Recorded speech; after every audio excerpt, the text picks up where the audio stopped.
Hello बच्चों, welcome to Saumya maths classroom. उम्मीद है आप सब बहुत अच्छे होंगे। आपके लिए नया सेशन तैयार है। आज हम अपने सेशन में पढ़ेंगे एक बिल्कुल नया चैप्टर जो आपके लिए बहुत इम्पॉर्टेंट है, linear equations with two variables. तो चलिए स्टार्ट करते हैं इस चैप्टर को।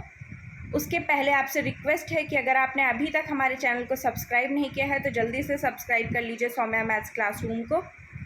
वीडियो को ज़्यादा से ज़्यादा लाइक और अपने दोस्तों के बीच में शेयर कीजिए। जैसा कि आप सब जानते ही हैं कि 26 अप्रैल से आपके एग्ज़ाम स्टार्ट हो गए हैं सीबीएसई बोर्ड के। तो अभी आपका जो क्लास 10th का मैथ्स का एग्ज़ाम है वो तो काफ़ी पास आ चुका है, लेकिन 12th वालों का एग्ज़ाम अभी दूर है।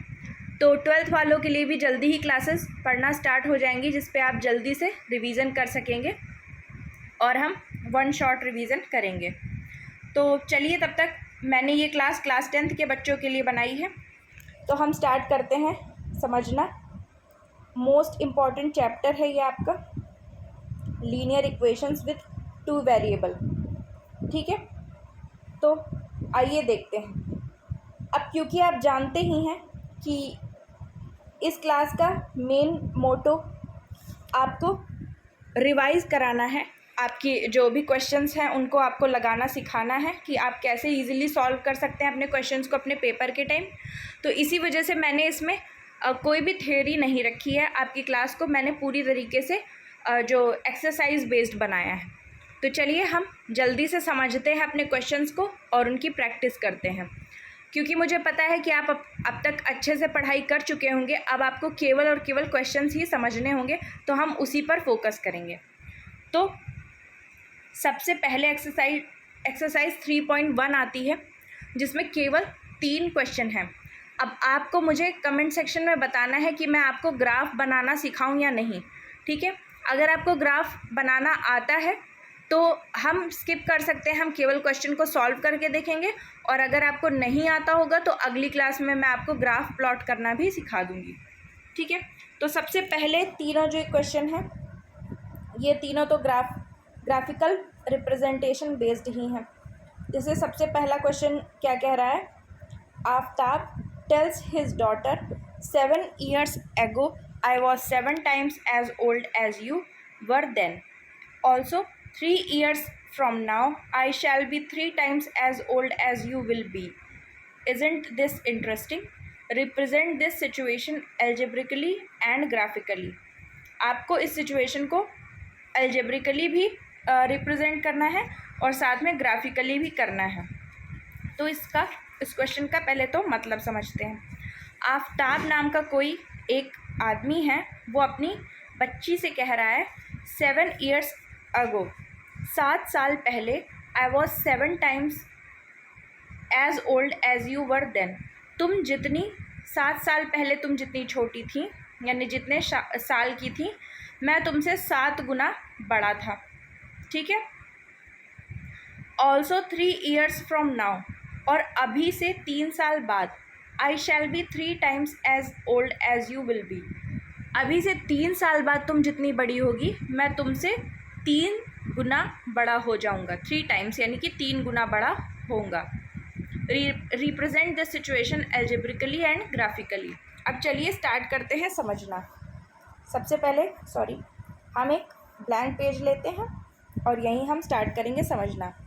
सबसे पहले आफ्ताब ने क्या कहा, 7 years ago। ठीक है, तो हम यहाँ पे लिख लेते हैं 7 years ago।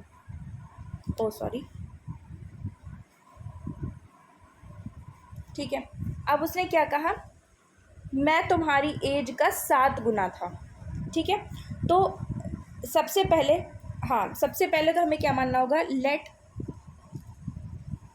As of Aftab is equals to x years and let the age of his daughter is equals to y years. Okay, सबसे पहले हमने अज्यूम कर लिया कि आफताब की एज क्या होगी, एक्स ईयर्स होगी, और उसकी डॉटर जो है उसकी एज क्या होगी, वाई ईयर्स होगी। अब इतना तो आपने अज्यूम कर लिया है, अब इसको भूल जाते हैं। ठीक है, आपने मैं ये समझ रही हूँ कि आपने इसका स्क्रीनशॉट ले लिया होगा या फिर इसे नोट कर लिया होगा या समझ लिया होगा। अब सबसे पहले क्या होगा, 7 ईयर्स एगो, 7 साल पहले क्या था, 7 साल पहले आफताब की बेटी कितने साल की रही होगी, अभी वो वाई ईयर्स की है प्रेजेंट टाइम, और तब 7 साल अभी से छोटी रही होगी। जैसे कि आप अभी से 7 साल पहले कितने साल के रहे होंगे, मान लीजिए कि अभी आप 15 साल के हैं, तो तब कितने साल के थे, 15 - 7 ईयर्स के। ठीक है, तो आफताब की बेटी कितने साल की थी तब, वाई - 7 ईयर्स की। और आफताब क्या कहता है, और आफताब कितने साल का था, आफताब एक्स का है, तो वो भी एक्स - 7 ईयर्स का था। अब उसने बताया कि 7 साल पहले मैं तुम्हारी एज का 7 गुना था, यानी 7 साल पहले आफताब की एज उसकी बेटी की एज से 7 टाइम्स ज़्यादा थी। ठीक है, यानी कि अगर हम उसकी डॉटर की एज में 7 से मल्टीप्लाई करेंगे तो वो आफताब के उस टाइम की एज के इक्वल हो जाएगा।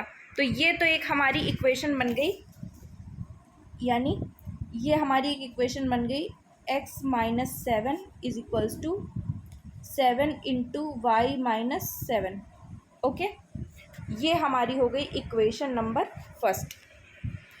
अब इसको आप जल्दी से नोट कर लीजिए। उसके बाद में इसी तरीके की अब एक नई इक्वेशन बनेगी। ठीक है, नई इक्वेशन क्या होगी, आई होप आपने इसे नोट कर लिया होगा, जल्दी से इसे नोट कर लीजिए। नई इक्वेशन क्या होगी, अब आफताब क्या कहता है, अभी से 3 साल बाद, ठीक है, अभी प्रेजेंट टाइम से 3 साल बाद, तो 3 ईयर्स लेटर। ओके, अब क्या होगा, उसने बोला कि मैं तुम्हारी उस टाइम की एज का, यानी आफताब की बेटी तब कितनी साल की होगी, y + 3। अभी आफताब की बेटी y ईयर्स ओल्ड है, तो 3 साल बाद वो y + 3 ईयर्स ओल्ड हो जाएगी, और आफताब कितने साल का हो जाएगा, x + 3 ईयर्स। तो आफताब ने कहा कि अभी से 3 साल बाद क्या होगा, मैं तुम्हारी आयु का, मैं तुम्हारी एज का 3 गुना हो जाऊंगा। ठीक है, तो y + 3 वो पहले से थी और मल्टीप्लाइड बाई 3 हो जाएगा, यानी कि वो उससे 3 टाइम्स बड़ा होगा।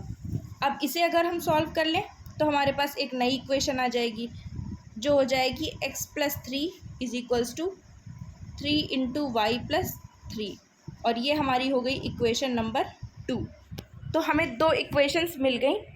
अब इनको हमें सॉल्व नहीं करना है, केवल हमें इन्हें रिप्रेजेंट करना है।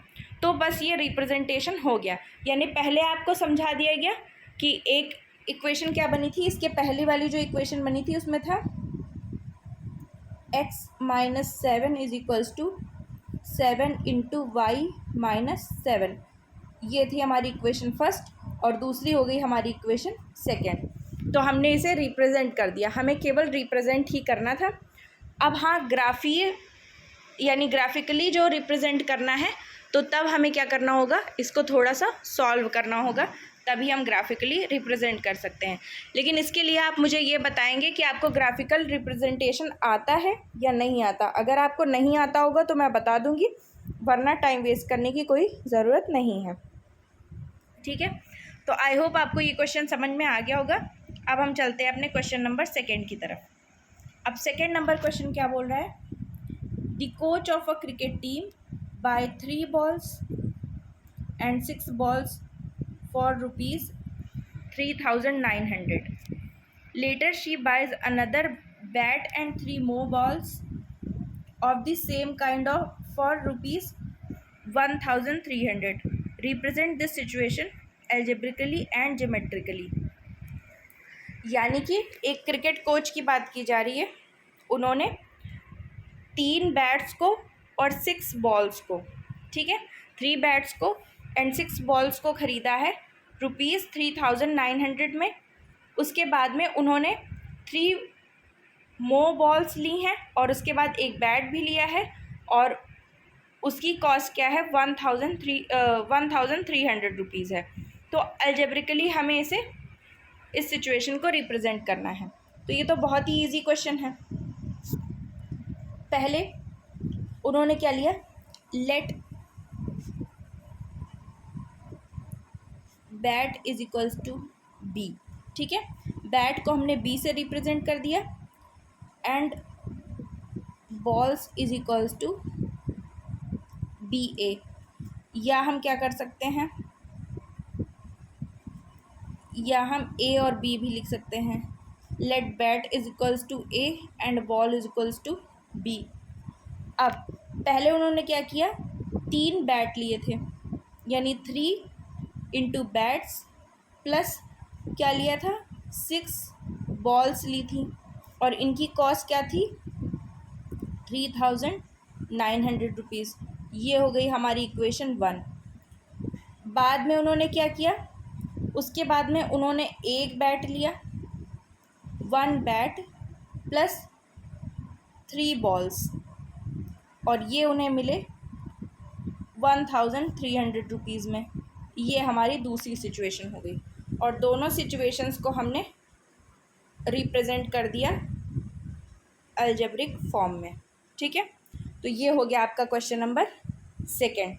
अब सेम इसी तरह से आप क्वेश्चन नंबर 3 भी लगा सकते हैं। पहले आप इतने का स्क्रीनशॉट ले लीजिए, फिर हम क्वेश्चन नंबर 3 भी इसी तरह से लगा सकते हैं। The cost of 2 kgs of apples and 1 kg of grapes on a day was found to be 160 rupees. After a month, the cost of 4 kg apples and 2 kg grapes is rupees 300. Same वैसा ही question है, इसे आप easily कर सकते हैं। अब हम चलते हैं एक्सरसाइज 3.2 की तरफ। यहाँ से कुछ अच्छे क्वेश्चंस मिलना स्टार्ट होते हैं, ठीक है। तो यहाँ से हम क्वेश्चंस को देखना स्टार्ट करते हैं।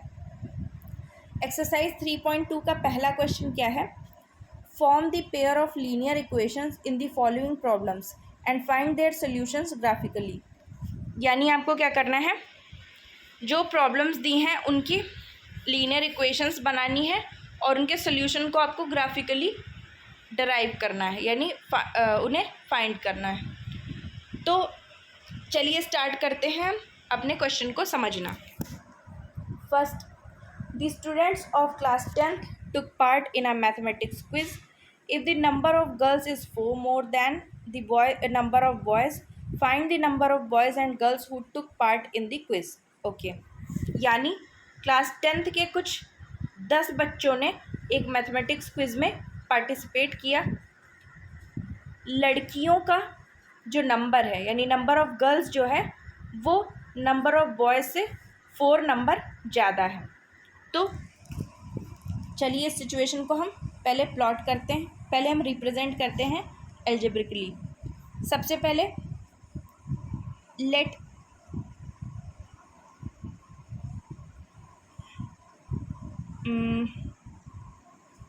The number of girls is equals to x, या आप नंबर ऑफ़ गर्ल्स को बाद में लिखिए, पहले नंबर ऑफ़ बॉयज़ लिख लीजिए। ओके, नंबर ऑफ़ बॉयज़, जो चीज़ कम हो उसे x लिख लेते हैं। फिर लेट दी नंबर ऑफ़, बहुत ही गंदी राइटिंग बन रही है, girls is equals to y।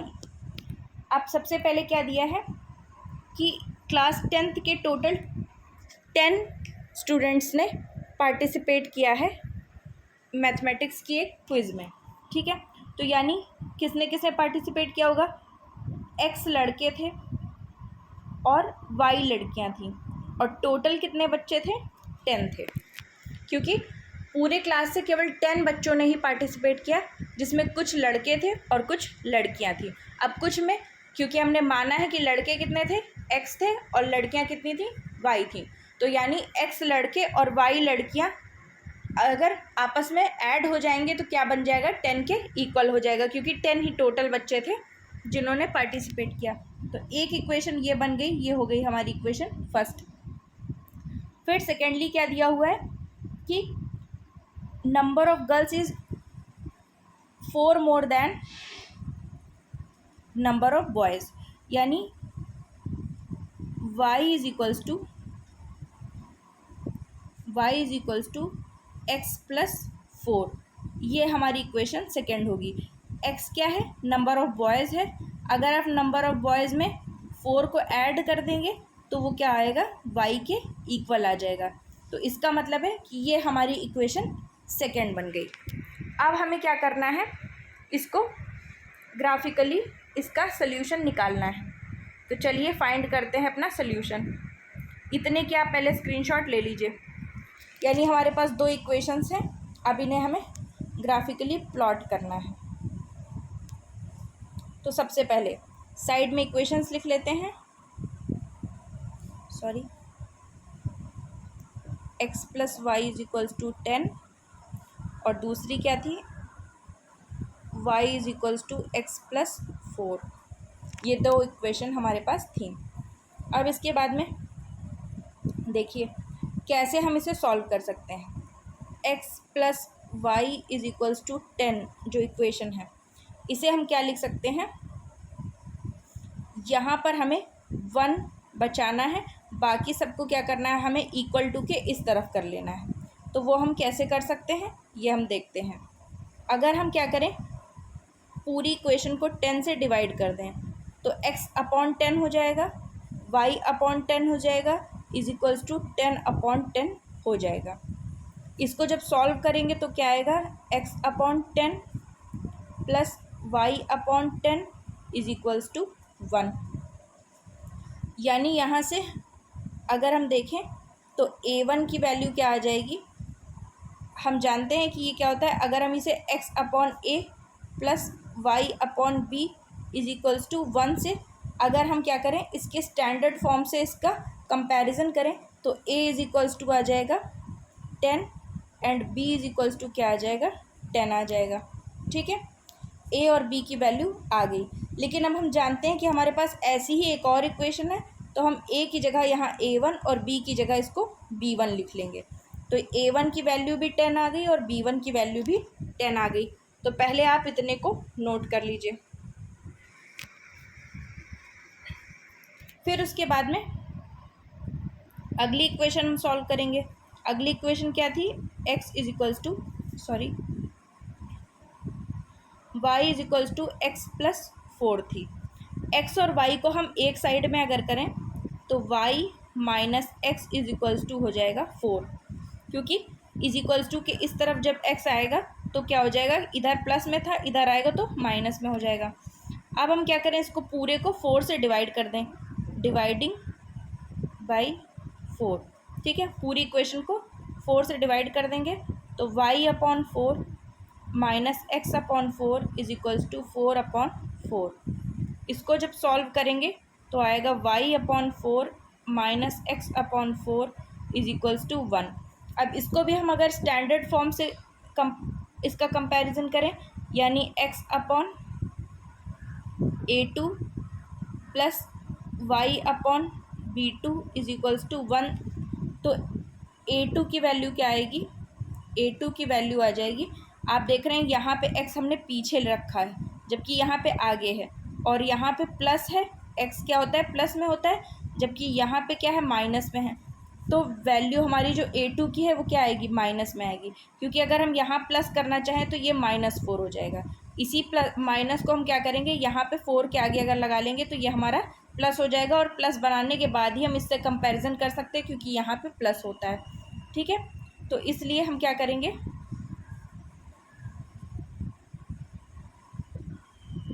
एक सेकेंड, हाँ, हमारे a2 की वैल्यू क्या होगी, -4 होगी। इसी तरह b2 की वैल्यू क्या होगी, +4 होगी, क्योंकि यहाँ पे b2 है और y के अपॉन में, और यहाँ पे y के अपॉन में 4 है। ठीक है, तो b2 की वैल्यू आ गई 4 और बाकी हमारे पास सब है ही। अब चलिए प्लॉट करते हैं अपनी इक्वेशंस को, ठीक है। अब हमारे पास a1 और a2 दोनों की वैल्यूज़ हैं और हम इसे प्लॉट कर सकते हैं। प्लॉट करना स्टार्ट करते हैं। तो सबसे पहले हम ऐसे बनाएंगे अपना, यहाँ पे 0 होता है यानी 0,0, इधर 1 2 3 4 5 6 7 8 10 तक आपको जाना है। एक काम करते हैं, थोड़ा छोटा सा बनाते हैं, मतलब ऐसे बड़ा बनाते हैं पर 10 तक नंबर हमें दिखाना है, क्योंकि एक आप इस तरह से बनाइए, क्योंकि आप जानते हैं a1 और a2 की वैल्यू क्या है, a1 और b1 की वैल्यू है 10 10। तो इस वजह से हमें बड़ा सा प्लॉट करना पड़ेगा अपना डायग्राम। सॉरी, हर बार गड़बड़ हो रहा है। इस तरह से, और माइनस में 4 तक जाना है। इधर 1 2 3 4 5 6 7 8 9 10, ठीक है। इधर भी 1 2, आप देख रहे हैं कि यहाँ 10 तक हम ऊपर नहीं जा सकते, तो हम क्या करेंगे, इसको इस तरह से ले लेंगे 2 4 6 8 10। ये भी एक तरीका हो सकता है। इधर आपको माइनस में 4 तक चाहिए, तो 1 2 3 4, और इधर भी आप क्या करें, यहाँ भी आपको 4 तक चाहिए, तो 2 4, ठीक है। और आप इसको भी 2 4 6 8 ऐसे कर सकते थे, इधर वाले नंबर्स को भी आप 2 4 6 8 ऐसे डायरेक्ट लिख सकते थे, ठीक है। अब हम क्या करेंगे, देखिए हमारे पास दो वैल्यूज़ हैं, a1 = 10, b1 = 10। पहली लाइन इसके हिसाब से खींचेगी। a1 क्या होता है, a1 हमेशा x का, जब हम x को प्लॉट करते हैं तो a1, और y को प्लॉट करेंगे तो b1 पे। तो ये हमारी x एक्सिस होती है, आपको पता होगा, और ये हमारी y एक्सिस होती है। तो a1 = 10 जब हम प्लॉट करेंगे तो इस पॉइंट को लेंगे, और b1 = 10 लेंगे तो इस पॉइंट को लेंगे, और इन दोनों को जब आपस में मिलाएंगे तो ये हमारी कौन सी लाइन होगी, ये हमारी पहली वाली लाइन होगी, जिसकी इक्वेशन क्या थी, x + y = 10 थी। फिर दूसरा क्या आया था, a2 = -4 आया था, और b2 = +4 आया था। तो a2 = -4, तो -4 का मतलब है कि ये x की पॉजिटिव डायरेक्शन होती है, ये नेगेटिव डायरेक्शन होती है। तो ये -1 -2 -3 और -4 ये हो गया। फिर b2 = +4 ही है, तो इसलिए हम प्लस, मतलब आप जानते होंगे कि ये नीचे की साइड में y की नेगेटिव होती है और ये ऊपर की साइड में y की पॉजिटिव डायरेक्शन होती है। तो इधर हम +4 ही लेंगे और इधर -4 लेंगे, तो ये दूसरी लाइन क्या होगी, ये दूसरी लाइन हो जाएगी हमारी, जिसकी इक्वेशन क्या थी, y = x - 4 थी, x + 4 थी, ठीक है। अब देखिए ये दोनों लाइंस एक दूसरे को कट कर रही हैं, और ये किस पॉइंट पे कट कर रही हैं, यही इसका सल्यूशन होगा। अब क्योंकि यहाँ पे हमने किसी ग्राफ में तो इसे समझा नहीं है, तो ये इधर उधर हो सकता है, क्योंकि यहाँ पे देखिए डिस्टेंस 4 5 के बीच में ज़्यादा है और 3 और 4 के बीच में कम है, लेकिन हमारा ग्राफ क्या आ रहा है, लगभग यहाँ पर आ रहा है। पर इसी तरीके से जब आप इसे एकदम ग्राफ पे प्लॉट करेंगे एकदम करेक्टली, तो आपको आपका आंसर मिल जाएगा, एकदम सही आंसर आपको मिल जाएगा इसका। तो अब यहाँ पे अगर हम देखें तो हमारा नंबर जो आ रहा है करीब, वो x = क्या आ रहा है, 3 और 4 के बीच में आ रहा है, ठीक है, 3.5 आ रहा है। तो ऐसा तो हो नहीं सकता, और यहाँ पे 6 और 8 के बीच में आ रहा है, तो यहाँ तो सही आ रहा है, यहाँ पे तो 7 आ रहा है। 6 और 8 के बीच में क्या होगा, 7 होगा, और यहाँ 3 और 4 के बीच में क्या होगा, 3.5 होगा। पर बच्चों का नंबर 3.5 नहीं हो सकता। तो यहाँ पे क्योंकि आप जानते हैं कि यहाँ पे y = क्या आ रहा है, ये y वाले पर आप जानते हैं ये वाई एक्सिस है, वाई एक्सिस पे 7 आ रहा है, और आप जानते हैं कि वाई हमने क्या माना था, गर्ल्स का नंबर माना था।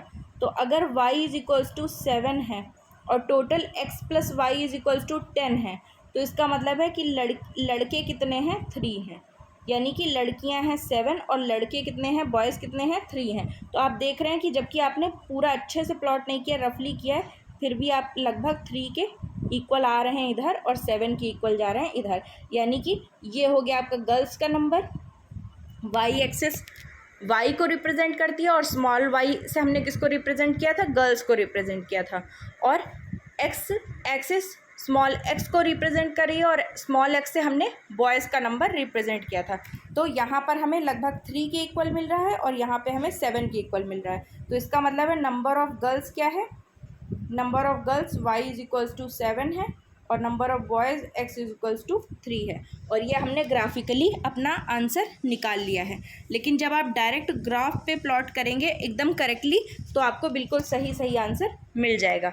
तो यहाँ पे मैंने आपको ग्राफ बनाना भी सिखा दिया कि किस तरीके से हम ग्राफ प्लॉट करते हैं, ठीक है।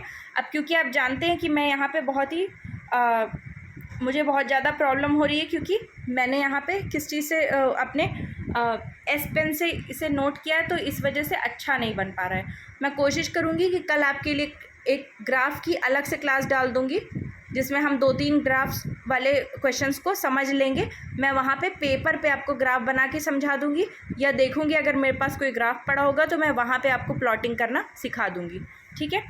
तो चलिए चलते हैं अगले क्वेश्चन की तरफ। अगला क्वेश्चन क्या है, इसी का सेकेंड पार्ट आप इसे लगा सकते हैं अपने आराम से।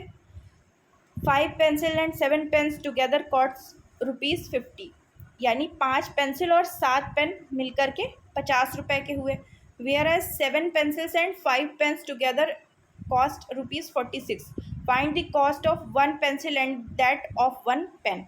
ओके, सेम उसी तरह का क्वेश्चन है, आपको उसी तरीके बिल्कुल लगाना है। सबसे पहले आपको पेंसिल के लिए मान लेना है, let pencil number of pencil is equal to X, cost of pencil, sorry number of pencil नहीं, cost of pencil is equals to X, then cost of pens is equals to Y, और उसके बाद में आप equations बना लेंगे। 5x plus 7y is equals to 50, और उसके बाद 7x plus 5y is equals to 46, और दोनों को आप उसी तरीके सॉल्व करेंगे, और सॉल्व करने के बाद क्या आएगा, आंसर आ जाएगा। लेकिन यहाँ पे आपको आंसर ग्राफिकली ही निकालना है, तो इसलिए आप ग्राफ से आंसर को ईजिली निकाल सकते हैं। अब अगले क्वेश्चन की तरफ अगर बढ़ें, एक्सरसाइज 3.2 का ही सेकेंड क्वेश्चन देखें, तो यहाँ पे हमें बहुत ईजी सी एक चीज़ पूछी गई है। On comparing the ratios A1 upon A2, B1 upon B2 and C1 upon C2, find out whether the lines representing the following pairs of linear equation intersect at a point, are parallel or coincident। ठीक है, तो आपको ये पता होना चाहिए कि condition क्या होती है इसकी। तो सबसे पहले हम कंडीशन समझ लेते हैं, ठीक है। तीनों के लिए कंडीशन, 3 चीज़ें हो सकती हैं हमारे पास पॉसिबल। 3 चीज़ें क्या हो सकती हैं, देखिए, जहाँ आपने देखा था, सबसे पहले हम कुछ बेसिक चीज़ें समझ लें। सबसे पहले आप जानते हैं कि जो लीनियर इक्वेशन विद 2 वेरिएबल होता है, उसका स्टैंडर्ड फॉर्म आपको पता होगा, वो क्या होता है, ax plus by is equals to c होता है, ठीक है। ax plus by is equals to c आपका स्टैंडर्ड फॉर्म होता है, या आप इसे इस तरह भी लिख सकते हैं, ax plus by minus c is equals to 0। ये भी आप इसे इस तरह से भी लिख सकते हैं। अब इस तरह से, जैसे आपके पास कई सारी इक्वेशंस हैं, ठीक है, लीनियर इक्वेशन विद 2 वेरिएबल, आपके जो चैप्टर है उसी का नाम है।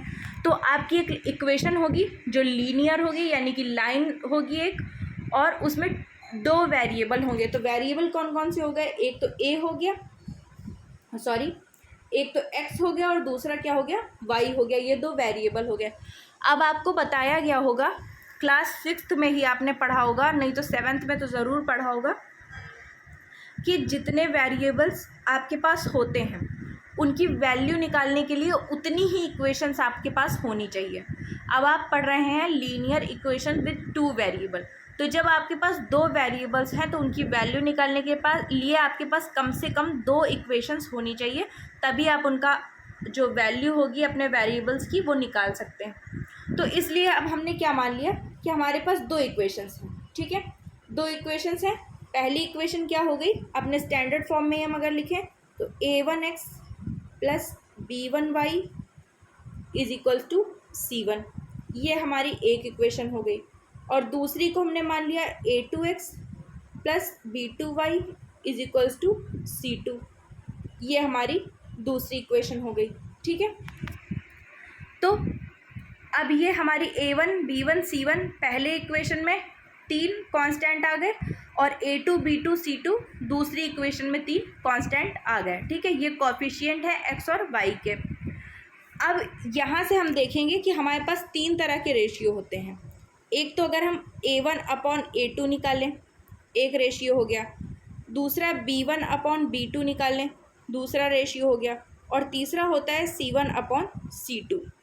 अब इनमें कुछ प्रॉपर्टीज़ होती हैं, यानी a1 अपॉन a2 नाम का जो रेशियो है, b1 अपॉन b2 नाम का जो रेशियो है और c1 अपॉन c2 नाम का जो रेशियो है, इन तीनों के बीच में कुछ क्या होता है, जब हम कंपैरिजन करते हैं तो कुछ कंडीशंस आती हैं। उन्हीं कंडीशंस के हिसाब से हम ये कह सकते हैं कि कोई दो लाइंस हैं, जो हमारी ये लाइन हमने इक्वेशंस जो हमने दिखाई हैं, ये किसको रिप्रेजेंट करती हैं, लाइन को, क्योंकि आप जानते हैं कि तभी इनका नाम क्या होता है, लीनियर इक्वेशन। लीनियर इक्वेशन होने का मतलब क्या है कि ये लाइन की इक्वेशन है। तो तभी हम कह सकते हैं कि हमारी लाइन या तो दोनों आपस में कट कर रही हैं, या फिर दोनों एक दूसरे के पैरेलल हैं, और या फिर एक दूसरे के ऊपर कंसाइड कर रही हैं। अब हम ये कैसे कह सकते हैं, ये हम समझते हैं आगे। आप इतने का पहले स्क्रीनशॉट ले लीजिए। कैसे हम जानेंगे कि हमारी कौन सी लाइन जो है वो एक दूसरे को कट कर रही है। पहली इक्वेशन क्या होती है, अगर पहली कंडीशन होती है a1 upon a2 is equals to b1 upon b2 is equals to c1 upon c2 हो, ठीक है। a1 upon a2 is not equal to b1 upon b2 is not equal to c1 upon c2 हो। तो इस situation में हम क्या कह सकते हैं कि ये हमारी जो लाइंस होती हैं, ठीक है, ये जो हमारी सारी लाइन है ये एक दूसरे को कट कर रही हैं। और कट करने की वजह से क्या होगा, एक सेकेंड, शायद मैं खुद ही कंफ्यूज हो गई हाँ, हम अपनी तीनों पहले हम लाइन से समझते हैं हमारी तीनों कंडीशंस क्या क्या हैं। सबसे पहले हम समझेंगे जब लाइन एक दूसरे को इंटरसेक्ट करती होंगी, ठीक है। तो इस कंडीशन में क्या होगा, a1 upon a2 is not equal to b1 upon b2 होगा, ठीक है। यानी a1 अपॉन a2 वाला रेशियो और b1 अपॉन b2 वाले रेशियो एक दूसरे के इक्वल नहीं होंगे, नॉट इक्वल टू होंगे। तो इस सिचुएशन में हम क्या जानेंगे कि हमारी जो लाइंस हैं वो एक दूसरे को किसी एक पॉइंट पर कट कर रही हैं, और ये पॉइंट क्या होगा, हमारी लाइंस के बीच का कॉमन पॉइंट होगा, और ये हमारी लाइंस का क्या होगा, एक सल्यूशन होगा, और ये वन एंड ओनली सल्यूशन होगा। क्योंकि आप देख रहे हैं कि लाइंस में सल्यूशन क्या होता है, जब हमारी लाइन एक दूसरे को कट करती है तो जिस पॉइंट पे वो कट करती है उसके जो कोऑर्डिनेट होते हैं वही हमारी लाइन का सल्यूशन होता है, यानी वही हमारी लीनियर इक्वेशंस का सल्यूशन होता है। तो आप देख रहे हैं कि ये दोनों लाइन जो हैं वो एक दूसरे को केवल एक ही पॉइंट पे कट कर रही हैं, और वही पॉइंट क्या होगा, इसका सल्यूशन होगा, और वो सल्यूशन कैसा होगा, वन एंड ओनली होगा, क्योंकि केवल एक ही पॉइंट पर एक दूसरे को कट कर रही हैं। अब दूसरी सिचुएशन क्या हो सकती है, जब हमारी लाइन एक दूसरे के कोइंसाइड करती हैं, या फिर एक दूसरी कंडीशन होती है जब एक दूसरे के पैरेलल होती हैं। तो कोइंसाइड करने के लिए क्या होता है, a1 upon a2 is equals to b1 upon b2 is equals to c1 upon c2। यानी अगर सारे रेशियो एक दूसरे के इक्वल हों तो इसका मतलब है दोनों लाइन एक दूसरे के ऊपर कोइंसाइड कर रही हैं। कोइंसाइड करने का मतलब क्या है कि आप समझ ही नहीं पाएंगे कि ये एक ही लाइन है या दो अलग अलग लाइन है, यानी दोनों एक ही ऊपर से जा रही हैं, ठीक है। तो इसी वजह से, क्योंकि दोनों एक के ऊपर से ही जा रही हैं, इसका मतलब क्या है, डिफरेंस करना बिल्कुल पॉसिबल ही नहीं है, और इसी वजह से सारे के सारे रेशियो एक दूसरे के बराबर हैं। जब कोई दो चीज़ एक ही रास्ते पे चल रही हैं तो इसका मतलब क्या है कि उनके सारे कोऑर्डिनेट्स क्या होंगे, इक्वल होंगे। कोऑर्डिनेट का मतलब क्या होता है, हम किसी चीज़ की स्पेसिफिक सिचुएशन बताते हैं। तो जब दोनों एक ही सिचुएशन से होकर निकल रही हैं तो इसका मतलब है कि दोनों का जो कोऑर्डिनेट है वो बिल्कुल सेम है और इसी वजह से सारे रेशियोज़ क्या है, इक्वल हैं। तो इस सिचुएशन में ये दोनों कॉइंसाइड कर रही हैं। अब इसके बाद तीसरी सिचुएशन क्या होती है, तीसरी सिचुएशन वो होती है जब हमारी दोनों लाइंस पैरेलल होती हैं और इसके लिए सिचुएशन क्या होती है, A1/A2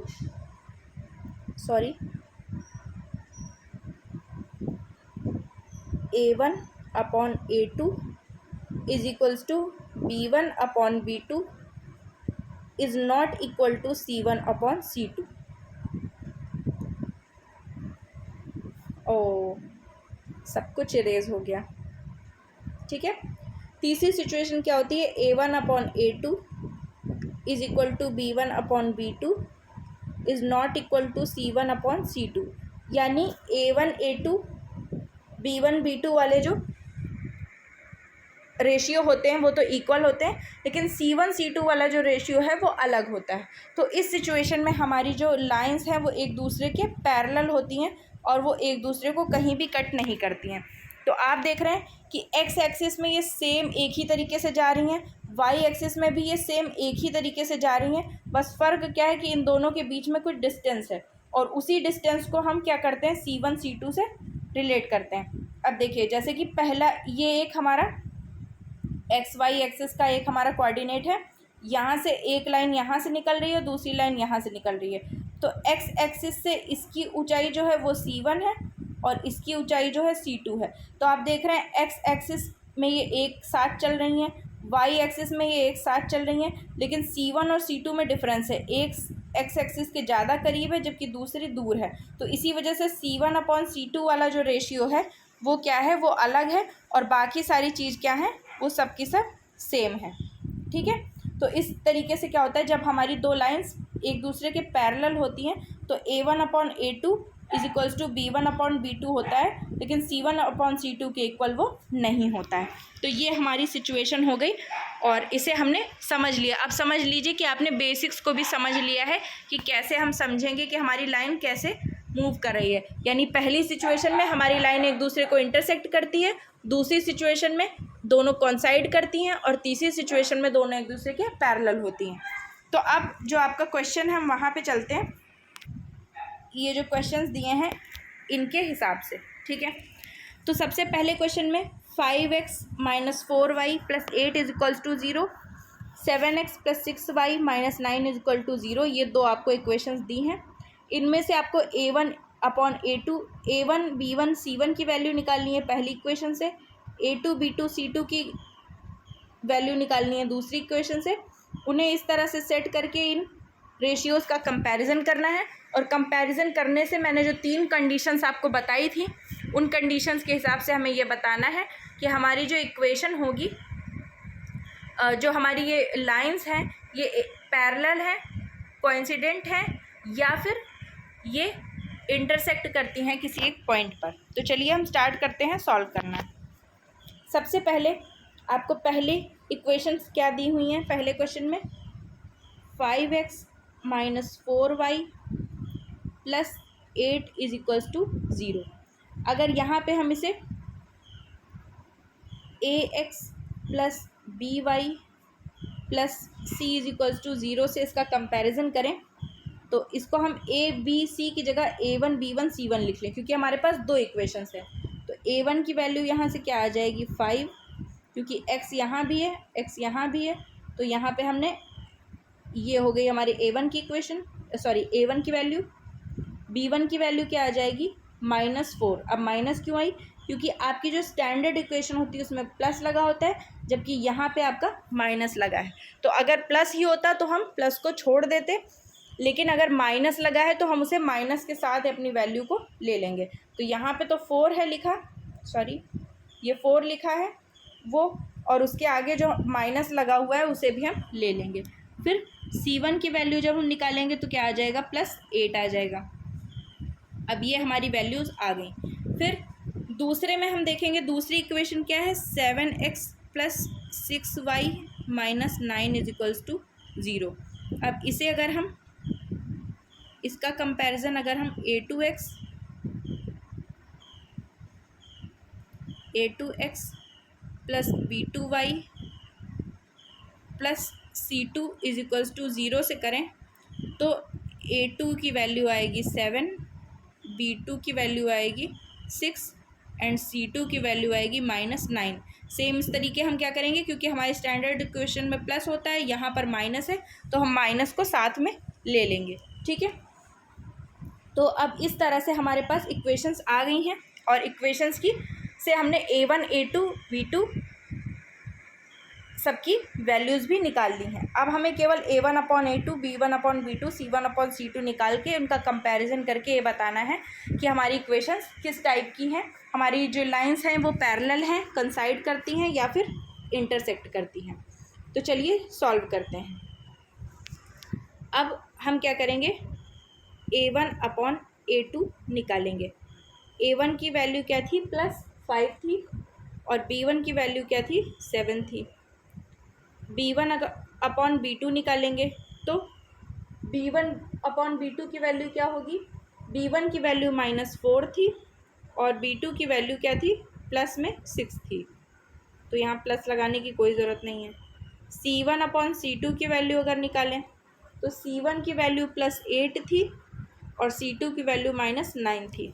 अब देखते हैं कि ये किस चीज़ पर सेट बैठते हैं।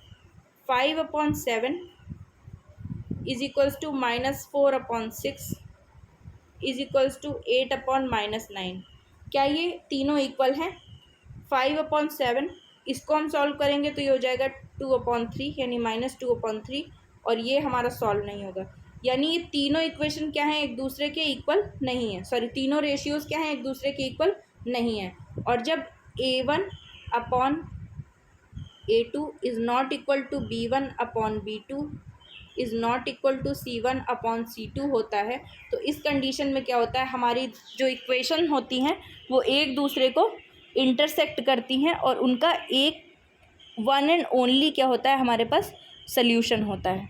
तो इसका मतलब क्या है कि ये जो हमारी इक्वेशन है वो इंटरसेक्ट करती हैं एक किसी पॉइंट पर। ठीक है, तो इसी तरीके से आप सभी क्वेश्चन को सॉल्व कर सकते हैं। सेम इसी तरीके से आप अगले इक्वेशन में a1 a2 a3 a1 b1 और c1 की वैल्यूज़ निकाल सकते हैं। अगली इक्वेशन जो दी होगी उससे a2 b2 c2 की इक्वेशन निकाल सकते हैं वैल्यूज़, और उसके बाद में उनको सेम इसी मेथड से कंपेयर करके आप निकाल सकते हैं कि आपकी इक्वेशंस एक पॉइंट पर कट करती हैं या पैरेलल हैं या फिर कोइंसाइड करती हैं। ठीक है, तो आपके पास 3 क्वेश्चंस हैं, तीनों को आप इसी तरह से सॉल्व कर लेंगे। अब हम चलते हैं अपने अगले क्वेश्चन की तरफ, जो है क्वेश्चन नंबर 3।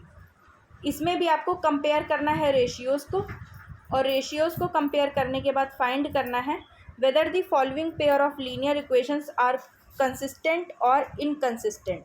ठीक है, कि आपके ये जो पेयर हैं ये कंसिस्टेंट हैं या फिर नहीं। तो बच्चों इसको सॉल्व करना कुछ ज़्यादा डिफ़िकल्ट नहीं है, बहुत ही ईजी है। देखिए, आपकी जो इक्वेशंस हैं वो कंसिस्टेंट कब होती हैं? कंसिस्टेंट तब होती हैं जब हमारी दोनों लीनियर इक्वेशंस कुछ इस तरह की लाइंस की हों जो दोनों एक दूसरे को आपस में एक पॉइंट पर इंटरसेक्ट करती हों। और इंटरसेक्शन से क्या होता है, एक पॉइंट निकलता है ऐसा जो कॉमन होता है, और वही कॉमन पॉइंट क्या होता है, हमारी लीनियर इक्वेशन का सल्यूशन होता है।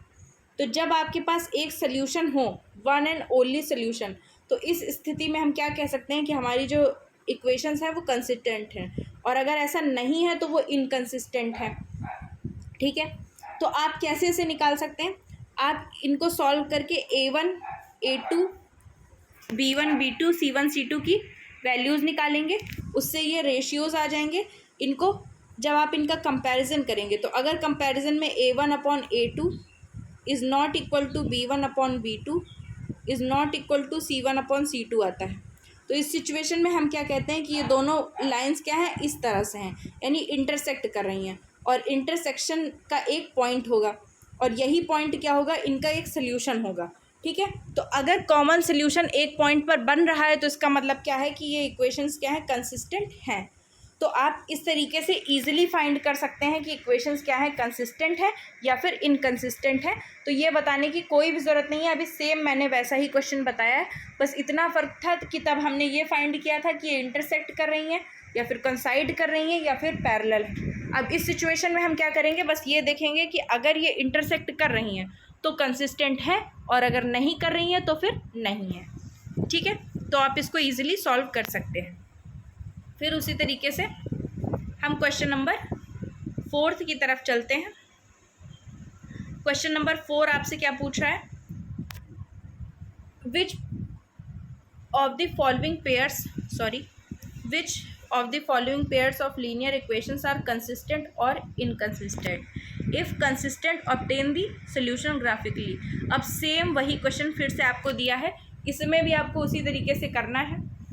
अब इसमें चाहे तो आप सॉल्व करके निकाल सकते हैं कंसिस्टेंट या इनकंसिस्टेंट, और या चाहे तो उसी तरीके निकाल सकते हैं A1 A2 B1 B2 C1 C2 की वैल्यूज़ निकालिए, वैल्यूज़ निकाल के रेशियोज़ का कंपैरिजन कीजिए। कंपैरिजन करने से अगर तीनों रेशियोज़ एक दूसरे के इक्वल नहीं आ रहे तो इसका मतलब क्या है, ये इनकंसिस्टेंट है।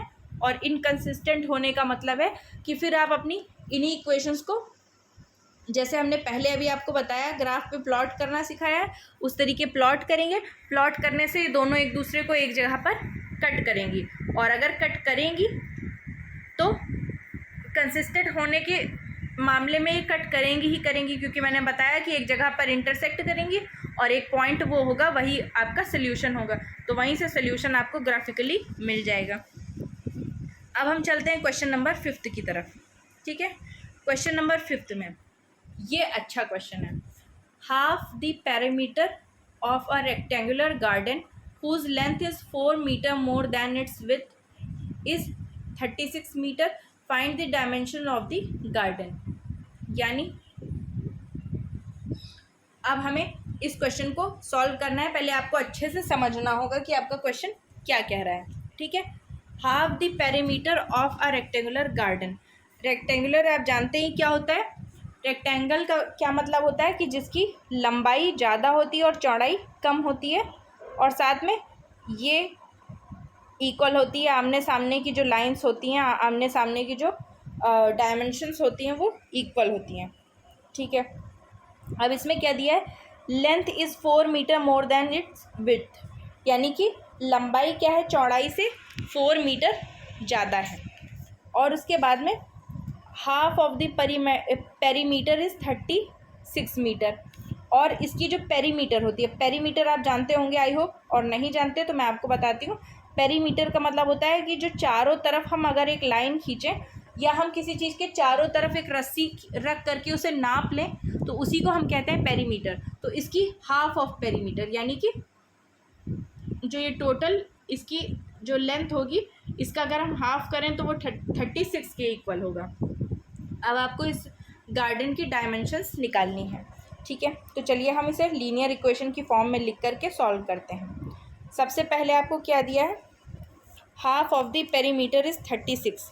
ठीक है, तो आप जानते हैं कि रेक्टेंगल की पेरीमीटर क्या होती है, 2 इंटू, सबसे पहले तो हम ये लिख लें क्योंकि हमें कायदे से लिखना है। तो सबसे पहले हमें क्या लिखना होगा, late length of the rectangle आप लिखेंगे। ठीक है, मैंने ऐसे ही रिप्रेजेंट करने के लिए लिख दिया, length is equal to capital L, and उसके बाद में आपको क्या चाहिए, विड्थ चाहिए, तो विड्थ इज इक्वल्स टू हमने रख लिया W।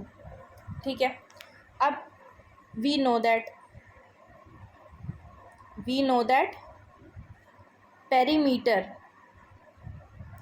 Perimeter is equals to 2 into L plus W।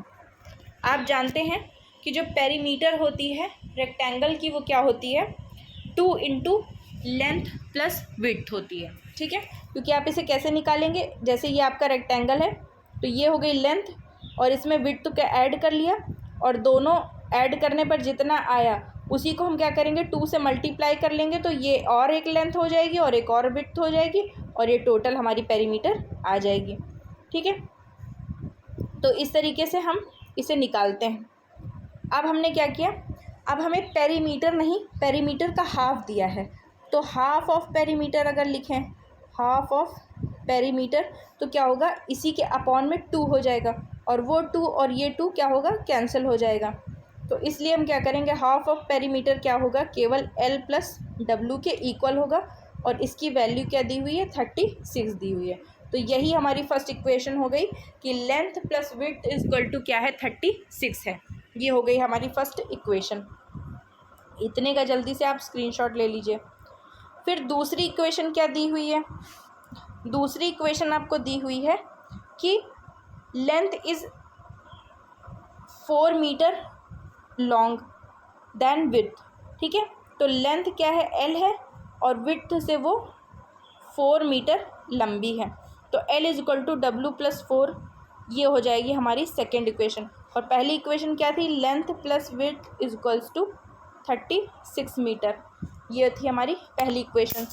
Sorry, अब इसको सॉल्व करके, इन दोनों को सॉल्व करके हम क्या कर सकते हैं, अपनी वैल्यू निकाल सकते हैं लेंथ और विड्थ की, यानी कि हम इसकी डायमेंशंस निकाल सकते हैं। अब देखिए L is equal to W plus 4 है, तो आप चाहें तो L की जगह पे W प्लस 4 लिख सकते हैं। तो L की जगह पे हमने लिख लिया W प्लस 4, ये हो गया L प्लस, फिर यहाँ पे क्या है, W एक और है, ठीक है। यानी अब हम क्या कर रहे हैं, यहाँ पे वैल्यू पुटिंग कर रहे हैं।